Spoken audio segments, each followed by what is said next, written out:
मातरम वंदे मातरम सुजलां सुफलां मलयज शीतलम् सस्य श्यामला मातरम वंदे मातरम। 1908 সালের 11ই আগস্ট কিংসফোর্ডে বন্দে মাতরম বলার দোষে যে বালককে বেত মারার হুকুম দিলেন ব্রিটিশ সরকার, তারই পক্ষে দাঁড়িয়ে ক্ষুদিরাম বসু ও প্রফুল্ল চাকি সাহেবের ফিটন গাড়ি লক্ষ্য করে বোমা চালালেন মুজফ্ফরপুরে। সাহেব নিহত হলেন না, তবু নাবালক ক্ষুদিরামকে ফাঁসির হুকুম দেয়া হল। জননী গুলহ তুলে বক্ষে শান্তন বাস দেহ তুলে চোখে কাঁদিছে তব চরণ তলে 30 কোটি নর নারী।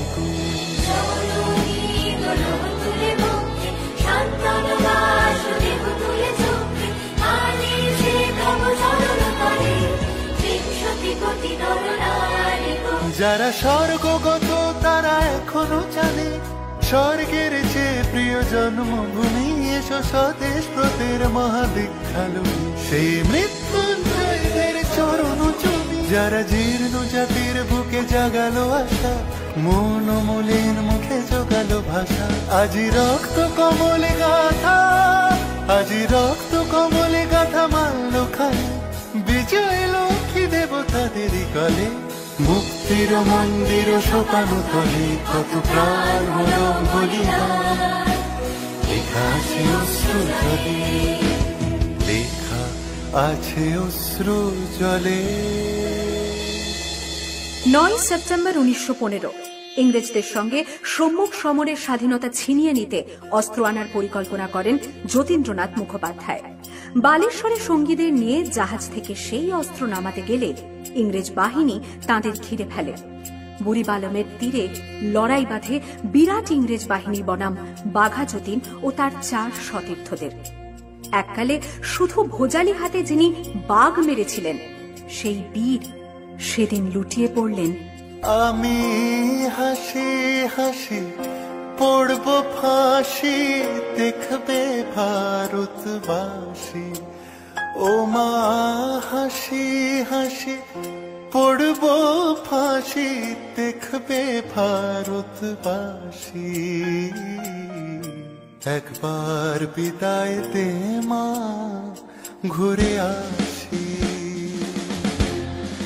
18 এপ্রিল 1918 মাস্টারদা সূর্য সেন ও তাঁর 65 জন শিষ্য মিলে পরিকল্পনা করে চট্টগ্রামে ব্রিটিশ পুলিশের অস্ত্রাগার লুট করেন এবং তারপরে লুকিয়ে আশ্রয় নেন জালালাবাদ পাহাড়ে। এর 4 দিন পর ব্রিটিশ বাহিনী খুঁজে বার করে মাস্টারদা ও তাঁর সঙ্গীদের। সেদিনের অস্তমিত সূর্য ছিল সূর্য সেনের রক্তের আহ্বান। শোনো আহ্বান, আসি মাঠা বনু পেরিয়ে, দুস্তার বাধা প্রস্তার খেলে বন্যার মতো বেরিয়ে। আহ্বান শোনো আহ্বান, আসি মাঠঘাট বনু পেরিয়ে, দুস্তার বাধা প্রস্তার খেলে বন্যার মতো বেরিয়ে। যুগ সঞ্চিত শক্তি দিয়েছে সারা, হিমগিরি সমলকি সূর্যের ইশারা। যাত্রা শুরু উচ্ছল ছুটে দুর্বার বেগে তটিনী, উত্তা তালে উত্তা নাচে মুক্ত শত নটিনী। যাত্রা শুরু উচ্ছল ছোটে দুর্বার বেগে তটিনী, উত্তা তালে উত্তা নাচে মুক্ত শত নটিনী। এই শুধু সুপ্ত যে নবপ্রাণে জেগেছে, রণসাজে সেজেছে অধিকার অর্জনে। এই শুধু সুপ্ত যে নবপ্রাণে জেগেছে, রণসাজে সেজেছে অধিকার।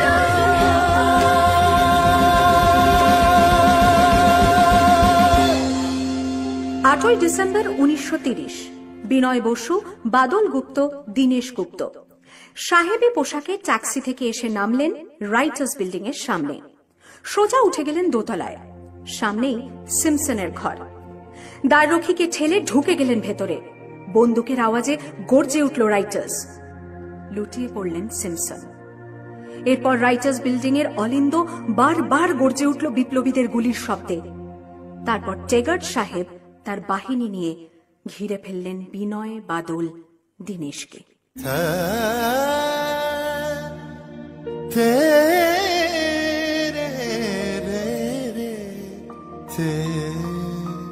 দুর্গমুখীর কান্তার মরু দুস্তর পারাবারোহে লঙ্ঘিতে হবে রাত্রি নিশীতে যাত্রীরা হুঁশিয়ার। 24শে সেপ্টেম্বর 1932 মাস্টার দা সূর্য সেনের মন্ত্রে দীক্ষিত প্রীতিলতা ওয়াদেদার 15 জন সশস্ত্র বিপ্লবীকে নিয়ে পাহাড়তলি ইউরোপিয়ান ক্লাব আক্রমণ করে আগুন ধরিয়ে দিলেন। ভারতীয় ইতিহাসের স্বাভিমানী মহারানীদের মতো নিজের আত্মমর্যাদা অক্ষুণ্ণ রাখতে সেদিন প্রীতিলতা ওয়াদেদার পটাশিয়াম সায়ানাইড খেয়েছিলেন ব্রিটিশ পুলিশদের সামনে।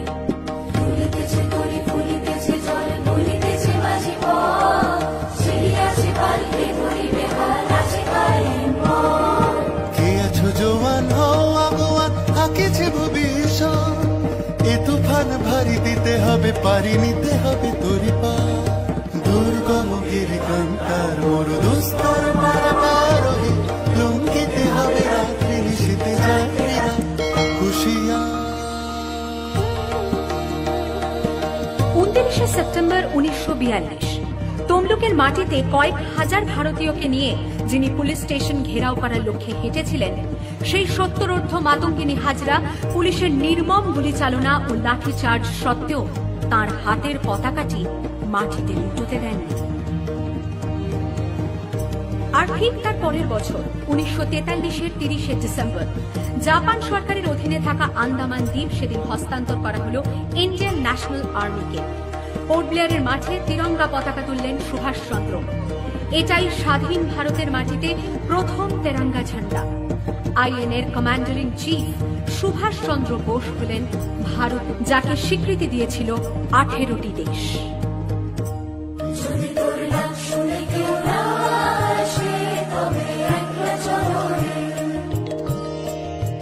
वंदे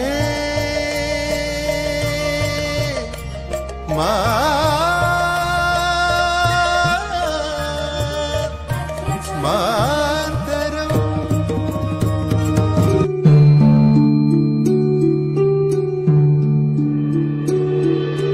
जन गण मन अधिनायक जय हे भारत भाग्य विधाता। पंजाब सिंध गुजरात मराठा द्राविड़ उत्कल बंगा। विंध्य हिमाचल यमुना गंगा उच्छल जलधि तरंगा। तव शुभ नामे जागे, तव शुभ आशीष मा